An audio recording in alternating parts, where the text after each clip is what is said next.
CNBC랑 인터뷰를 하는데 희망회로 돌리게 만드는 답변을 했어요. 이게 뭐냐면 새로운 시각으로 비트코인 현물 ETF를 검토하고 있다. 새로운 시각이 뭐지? 그러니까 뉴룩이라고 했어요.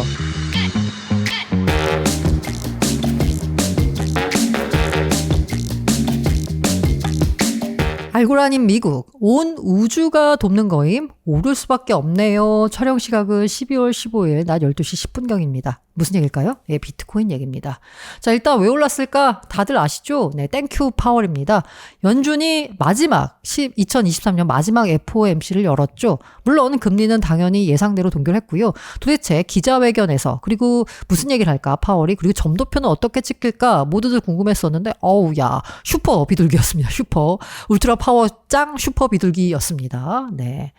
그러면서 인플레이션이 2% 목표를 향해 가면서 금리 인하로 선회했다라고 이제 블룸버그 제목이고요. 네, 요거는 이제 월스트리트 저널입니다. 제목입니다. 인플레이션 둔화에 따라 금리 인하로 선회했다라는 겁니다.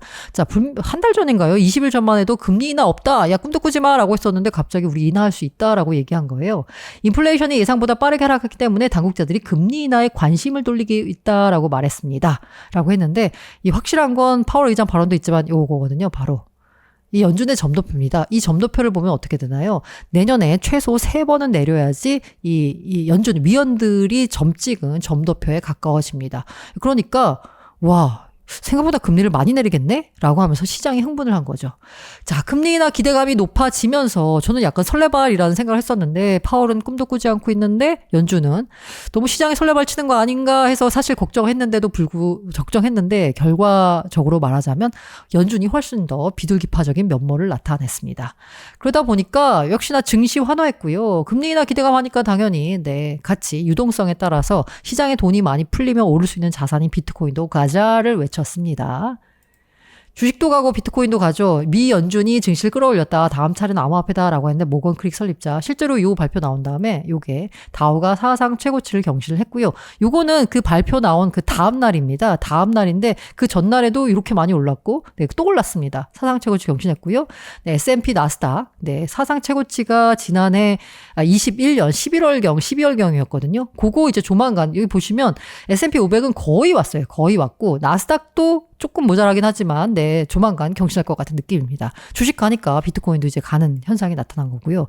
다만 제가 팔로잉하고 있는 그 애널리스트 중에 신영증권의 전략 담당하고 있는 박소연 부장님 있거든요. 그 부장님이 월스트리트저널에 칼럼을 하나 갖고 와봤어요. 인상적이었습니다.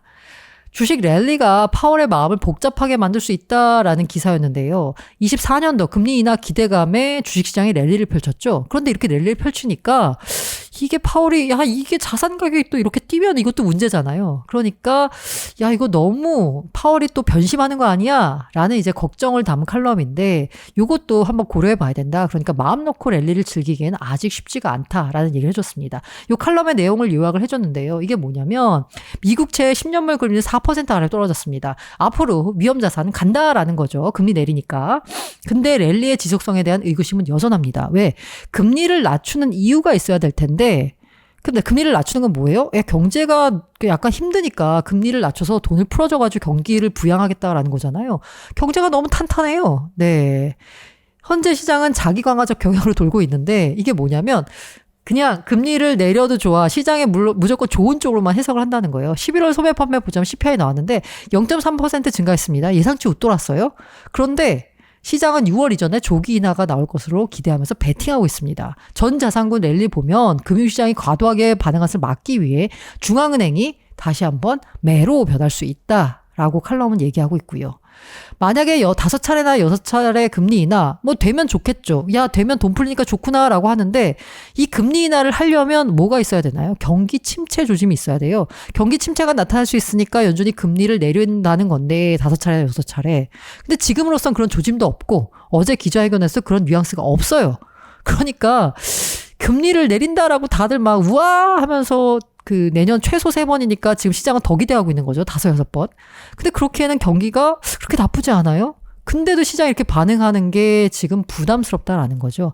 무작정 편하게 랠리를 기대하기는 어렵다라는 약간의 경고 메시지가 나오긴 했습니다. 어쨌든 지금 상황은 금리 인하 기대감에 자산시장이 전반적으로 반응하고 있습니다. 그리고 우리 금리 인하에 묻혔는데요. 큰 게 또 있었습니다. 이게 뭐냐면 FASB, 미국 재무회계기준위원회가 이 표준에서요, 새 회계 표준을 발표했는데 거기서 암호화폐를 공정가치로 평가해야 된다라면서 새로운 기준을 마련했습니다. 이게 사실 묻혔거든요. 근데 이게 굉장히 또 코인에는 유리한 겁니다. 이게 뭐냐? 이 의미에 대해서 이 마이클 세일러, 그러니까 마이크로 스트래터지가 코인을 가장 많이 들고 있는 회사니까 이 회사가 무엇보다도 이 재무 평가, 이 부분에 대해서 민감할 거 아니에요. 이 부분에 대해서 이 새로운 회계 표준이 어떤 의미가 있는지를 마이클 세일러가 평가를 해줬습니다. 이게 뭐다? 기업의 비트코인 사내 유보 자산 채택을 촉진할 거다라고 이제 분석을 해줬습니다. 이게 무슨 얘기냐? 지금 기업이 이 회계 표준이 바뀌면서 코인을 보유할 유인이 생겼다라는 거예요. 지금은 이제 비트코인을 예를 들어서 3만 달러에 샀습니다. 근데 이게 3만 달러가 다음 분기에 이제 분기 보고서 내야 되잖아요. 3만 달러가 비트코인 4만 달러 됐어. 그럼 나는 1만 달러의 뭐 장부상이긴 하지만 어쨌든 수익이 생긴 거잖아요. 하지만 이건 수익으로 표시하지 않습니다. 그냥 제로예요, 제로. 근데 반면에 3만 달러인데 2만 달러가 됐어요. 그래서 이제 10,000달러가 됐어. 이것도 역시 장부상 손실이죠. 근데 요거 10,000달러가 되면 나 10,000달러 손실 봤어요 라고 손실로 표시해야 돼요. 자, 만약에 수익으로 내가 이걸 표시하고 싶다라고 하면 팔면 됩니다. 팔아서 차익으로 실현하게 되면 그때는 수익이라고 표시할 수 있어요. 다만 팔고 있지 않은 상태에서 보유 상태에서는 수익이 나도 수익으로 표시가 안 됩니다. 그러니까 기업 입장에서는 이 코인을 들고 있으면 이 재무적으로 봤을 때 재무제표를 예쁘게 만들 수가 없어요. 네. 아니, 자산 가치가 늘었는데 이거를 재무제표에 반영이 안 되는 거예요.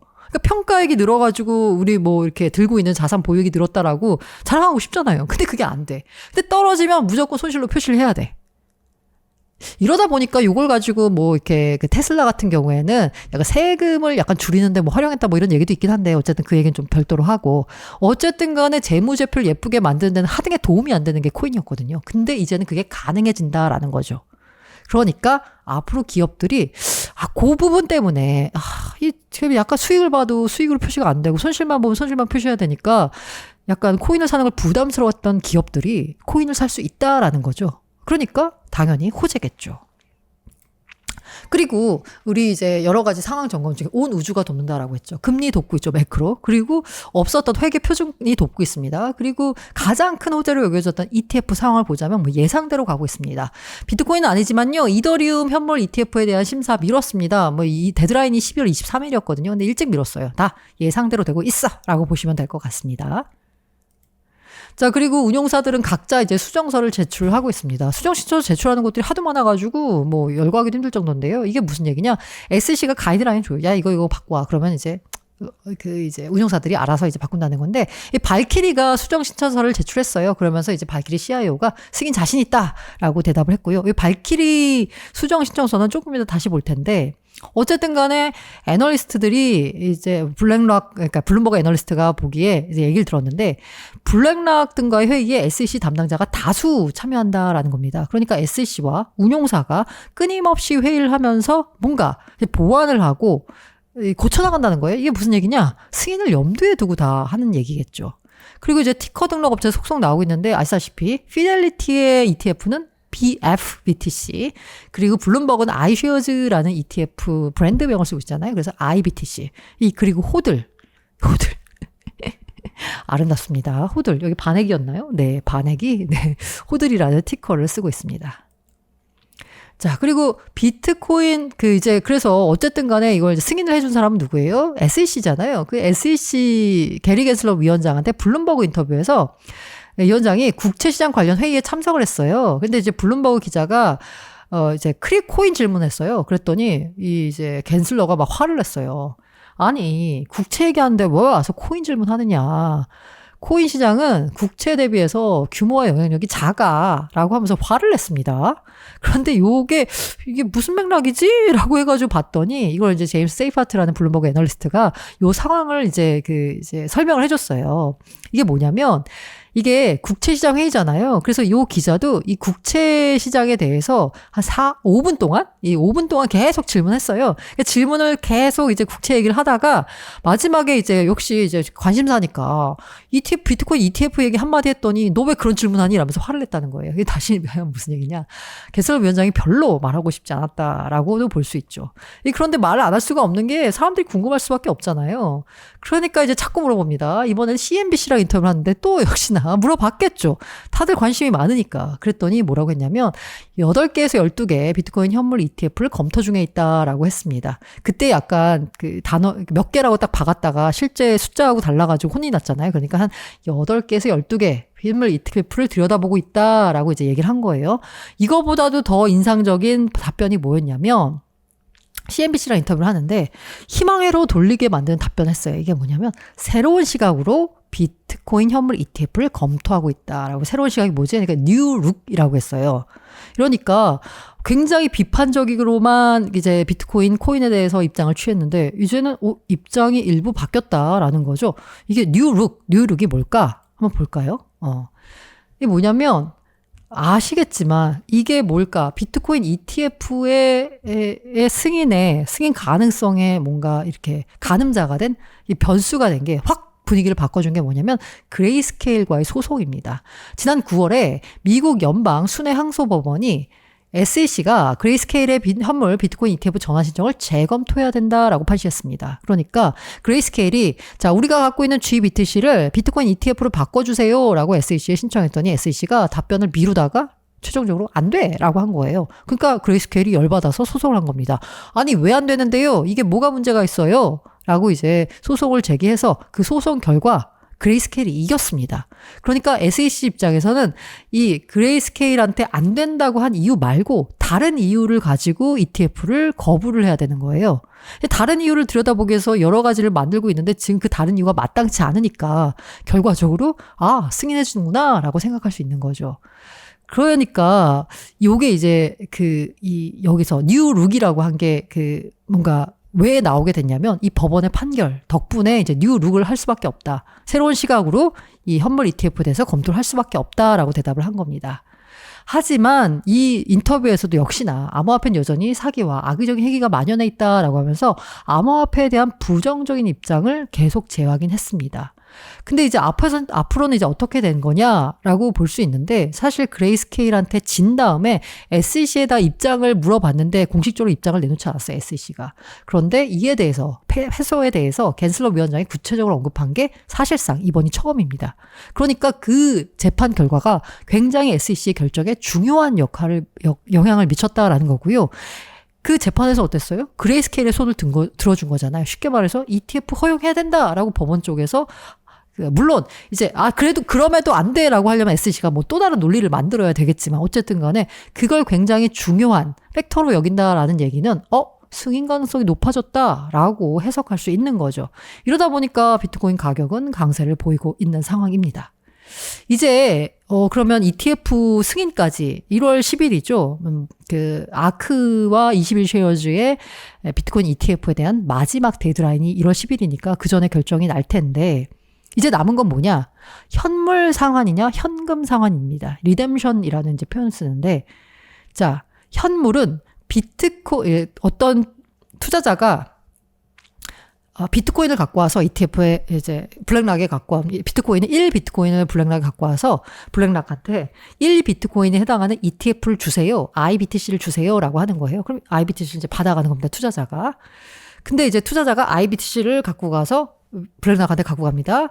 나 IBTC 1비트코인에 해당하는 IBTC 있으니까 1비트코인 주세요라고 하면 블랙락은 1비트코인을 내주는 겁니다. 이게 현물 발행과 상환입니다. 그런데 뭐라고 해야 되나?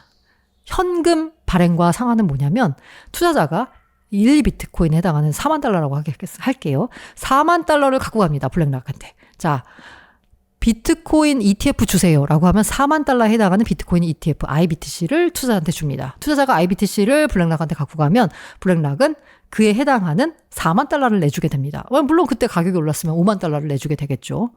자, 이게 왜 블랙락은 현물 상환을 고집을 하냐라고 보면요. 이거 현금을 갖고 왔어. 근데 이걸 비트코인으로 바꿔. 그걸 또 수탁을 해. 이 과정에서 뭐냐면 비용이 많이 발생해요. 이거 ETF는 수수료 싸움이거든요. ETF의 장점이 뭐냐면 액티브 펀드에 비해 수수료가 저렴하다라는 거예요. 그 낮은 수수료에서 그 최대한 이익을 땡기려면 비용이 적게 나가야 돼요. 그런데 현금으로 하면 이걸 사고 보관하고 뭐 하는데 여러 가지 돈이 많이 들기 때문에 운용사 입장에서는 현물이 유리합니다. 그런데 SEC 입장에서 뭐냐면 만약에 투자자가 비트코인을 들고 와서 블랙락한테 요구하는 거면 이 비트코인을 뭐 시장에서 사서 들고 와서 보관하고 이런 여러 가지 위험들이 전부 다 투자자한테 가는 거잖아요. 그러다 보니까 야 투자자 빼고 블랙락 니네가 책임져 라는 구조로 만들고 싶어 해요. 그래서 현금 쪽을 SEC는 고집하고 있습니다. 그래서 코인텔레그래프가 여러 가지 분석을 해봤더니 현금 환매 모델 채택이 불가피하다. 만약에 SEC 입장에서는 현금 환매 모델이 아니다? 라고 하면 허용을 뭔가 승인을 안 해줄 것 같으니까 이제 운용사들이 할 수 없이 현금 쪽으로 가지 않겠느냐라고 이제 분석을 했어요. 실제로 아까 발키리가 수정 신청서 냈다라고 했잖아요. 이게 네이트 게라치라고 하는 뭐 ETF 관련된 업체의 창업자인데 이분이 봤더니 발키리가 수정안 냈는데 그거 보면은 이거 아마 현금 발행과 환매 방식으로 결정된 것 같다라고 하면서 이 현금 발행과 환매가 되니까 이 감시 공유 계약, 이게 혹시 걱정하시는 분들이 있을지 모르겠는데 감시 공유 계약을 맺은 곳이 코인베이스거든요. 블랙락 같은 경우에도 많은 업체가 다 그래요. 근데 이 코인베이스에 대해서 SEC가 지금 현재 소송을 걸고 있잖아요. 그러니까 이 감시 공유 계약의 주체인 코인베이스 때문에 비트코인 ETF 승인이 안 되는 거 아니야? 라고 걱정하고 있는데 이 네이트 게라치라는 사람이 보기에는 현금 발행과 환매 방식으로 결정이 되면서 더 이상 감시 공유 계약 SSA는 중요하지 않은 것 같다라고 평가를 했습니다. 그러니까 비트코인 현물 ETF가 곧 나온다라고 해석할 수 있는 거죠. 이 반면에 SEC는 어쨌든 현금을 고집하고 있는데 블랙락도 만만치 않아요. 블랙락이 1경원 넘게 굴리는 운용사고요. 지금 현재 바이든 정부에 굉장히 유력 곳곳에 이제 본인들 출신 인사들을 이제 심어놓고 있거든요. 어쨌든 현물 상환 방식으로 관철하고 싶은 거예요. 현물 환매 방식으로. 그래서 어떻게 했냐? 듀얼로 했습니다. 현물로도 들어올 수 있는데 현금도 돼. 라는 식으로 한 거죠. 이게 약간 복잡하게 구조를 설계해서 어쨌든 전통은행도 현금으로 참여할 수 있게끔 구조를 설계한 거예요. 그러니까 블랙락 입장에서는 예를 들면 제이스트리트나 점프 트레이딩 같은 곳들이 들어오면 현물로 갖고 오면 되는 거고 은행 같은 경우에는 뭐 약간 중간에 브로커 하여간 이렇게 구조를 만들어가지고 은행은 현금을 가지고 들고 올 수 있게끔 구조를 만든 겁니다. 이렇게 수정안을 만들어서 자, 요거 허락해 주세요 라고 지금 SEC에 요구하고 있는 상황이에요. 자, 이렇게 만약에 현금 상환 방식까지 도입을 하게 되면 뭐가 유리하냐라고 보면 일단 SEC 입장에서는 은행이 참여할 수 있거든요. 현금이면. 그러면 SEC는 은행은 믿을 수 있잖아요. 골드만삭스, JP모건 믿을 수 있잖아요. 전통은행도 현금 투자가 가능해집니다. 게다가 이 은행들이 갖고 있는 유동성이 어마어마합니다. 그러니까 유동성 우려도 해소가 되는 거죠. 구체적으로 보자면요. 미국 은행들이 지정 참가사 AP죠. 자격으로 암호화폐가 아닌 현금으로 ETF 지분을 확보할 수 있도록 했다라는 겁니다. 듀얼 구조로 설계를 한 거예요. 그러니까 이렇게 되면 비트코인을 직접 구매할 수 없는 은행들이 ETF 운용사에 그냥 현금을 냅니다. ETF 증권을 받은 뒤 투자자에게 재판매하는 형태가 돼요. 그러니까 ETF 시장에 SEC가 믿을 수 있는 은행들이 들어온다는 거죠. 게다가 이 은행들이 갖고 있는 유동성은 어마어마한 거죠. 시장이 더 커질 수도 있는 거고요. 그런데 이제 요게 이제 긍정적인데 그래서 블랙락은 어쨌든 이런 구조를 제시를 했고 SEC가 이걸 받느냐의 문제는 또 다른 문제예요. 근데 어쨌든 은행이 들어오면 좋은 점은 뭐냐? 아까 말씀드린 대로 SEC가 믿을 수 있는 곳이고 그다음에 이들이 갖고 있는 자산이 많으니까 돈이 많으니까 유동성이 풍부해진다는 거죠. 그런데 여기서 이제 보면 이 기사에 정반대 이야기라고 해서 이렇게 희망회로 돌리기만은 좀 부족한 점이 뭐냐라고 했더니 JP모건이나 골드만삭스 같은 기업이 블랙락 ETF 지정 참가사 역할을 할지는 미지수다. 은행이 길이 열렸다라고 해서 들어올지는 별개의 문제라는 거예요. 앞서 말씀드린 대로 JP모건 같은 경우에는 내가 미국 정부라면 암호화폐를 폐쇄할 것이라는 강경한 발언까지 했는데 과연 JP모건 골드만삭스 얘네들이 들어올까?라고 하는데 제가 보기에 이 JP모건 발언, 제이미 다이먼 발언은 조금 약간 의심을 해봐야 돼서 좀 들어올 수도 있다라고 봅니다. 아니면 우리는 약간 이거는 좀 위험하다고 봐. 해서 안 들어올 수도 있겠죠. 하지만 제가 보기엔 긍정적인 측면이 훨씬 더 큰 것 같습니다. 이번 변경안으로 은행도 참여할 수 있게 되면서 유동성 공급자의 범위가 더 확대됐다라는 겁니다. SEC가 수정된 모델을 받아들인다면 ETF 거래 뒷받침한 유동성이 증가한다는 뜻이다라고 하면서 전문가가 말했고요. 제인 스트리트, 여기는 MM 업체죠. 트레이딩 회사들은 규모가 크고 암호화폐 대 전문가 맞습니다. 근본적으로 미국 대형 은행들이 보유한 1조 달러 이상의 대차 대표를 갖고 있지 않다. 그러니까 은행들은 돈이 많다라는 거죠. 이들이 만약에 ETF에 비트코인 ETF에 유동성을 공급한다라고 하면 시장 자체가 어마어마하게 커질 수 있는 거고요. 블랙락의 이 듀얼 구조가 SEC가 허용해줄지 어쩔지 모르겠지만 허용이 되면 투자자 입장에선 좋습니다. 네. 온 우주가 돕고 있습니다. 네. 그리고 느낌적인 느낌으로 아까 말씀드린 대로 ETF 승인은 이제 기정사실인 것 같죠. 승인되면 뭐가 좋냐고요? 네, 기관 자금 들어옵니다. 네, 승인 후 기관 투자 유입 전망 골드만삭스 디지털 자산 총괄이 말을 했습니다. 다만 갑작스러운 가격 급등이 일어날 거라고는 생각하지 않는다라고 했어요. 그 비슷한 맥락에서 보면 기관 자금 들어오는데 이 일각에서는 막 1,000억 달러 들어올 거다라고 하는데 그 블룸버그 애널리스트가 보기에는 그렇게 많이 들어오진 않아. 왜냐하면 금 ETF는 보수적인 투자자들에게 광범한 매력을 갖고 있음에도 약 950억 달러의 자본을 확보하는 데 그쳤다고 해서 2004년부터 지금까지 한 개 950억 달러예요. 근데 승인된다고 1,000억 달러가 바로 들어와? 그거는 너무 과장된 거지 라고 했는데 어쨌든 자금이 들어오는 건 맞습니다. 다만 걱정하는 건 뭐냐면요. 항상 그렇습니다. 이미 많이 올랐다는 거예요. 지금 현재 비트코인 가격 43,000달러가 42,000달러 왔다 갔다 이 가격이 이미 승인이 기대감이 다 반영된 가격이라는 거야. 그래서 JP모건 같은 경우에는 소문을 사서 뉴스에 파는 이벤트가 될 수도 있기 때문에 정작 ETF 승인이 나게 되면 가격 하락이 올 수도 있다라는 전망을 내놓기도 했습니다. 어쨌든 간에 지금 현재 여러 가지 매크로도 그렇죠. 새로운 핵의 표준도 그렇죠. ETF 승인 상황도 그렇죠. 온 우주가 비트코인 가격 상승을 위해서 돕고 있는 듯한 모양새고요. 제가 너무 희망회로 돌리는 말씀 드렸지만 모든 투자 판단과 그에 따른 투자 결과 투자 본인의 책임이니까요. 잘 성공 투자, 행복 투자 하시길 바랍니다.